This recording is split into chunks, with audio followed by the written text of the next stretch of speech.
RMC has made some monster roller coasters.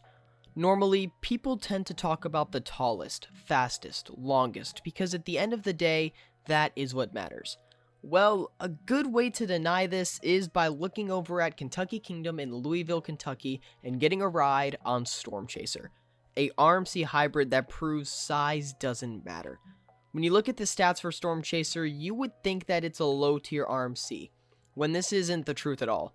The ride is a deadly beast that provides some of the strongest airtime you will ever experience. It only has a height of 100 feet, goes 52 miles per hour, and has a length of 2,744 feet. That is not long by any means necessary. However, it packs enough for it to be a deadly ride. Now, one thing we can say right now is Storm Chaser is definitely not the best RMC by any means. If I were to compare this ride to Steel Vengeance, that would be like comparing Nitro to Fury 325.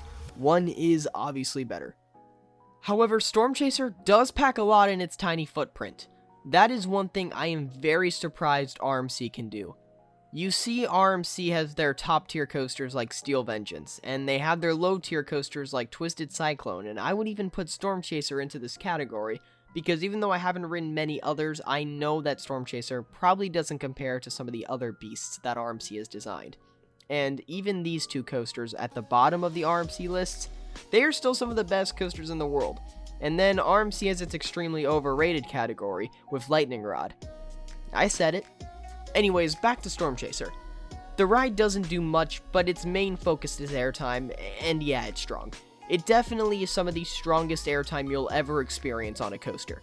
Some of these pops absolutely hurl you out of your seat, and I'm not going to lie, this is some of the strongest RMC airtime you'll experience. Only problem is there isn't a lot of it, so it really depends on what you prefer. Now, I'm going to be honest, my first ride was in the back row around the middle of the day, so I was pretty hyped also because it was my 150th credit, and all my friends were there with me.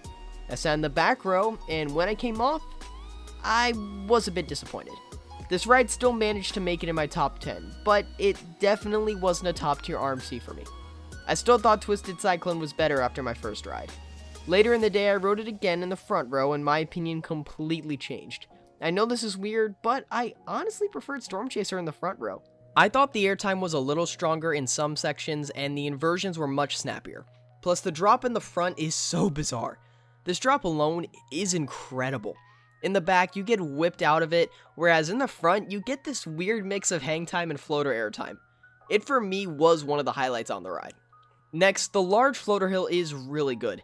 It gives some solid flow ejector in the back, but this hill I thought was better in the front. Next, you go through an overbank turn, which in the front, you get whipped through this element, whereas in the back, this element is just there. Next, you go through an off-axis airtime hill, which probably is the strongest moment of airtime on the ride if you're in the front row. This pop was so good. After this turnaround, you go through another airtime hill, also really good, especially in the back. And after a small overbank, which honestly is the most forgettable part of the ride, you go through an ejector hill, which gives you an amazing pop in the back and a solid pop in the front. You then go through the iconic corked roll, which is a fun element. I did enjoy this inversion a lot, actually. It wasn't whippy and it didn't have much hang time, but it felt different enough from a 0G roll, and that's why I did like it.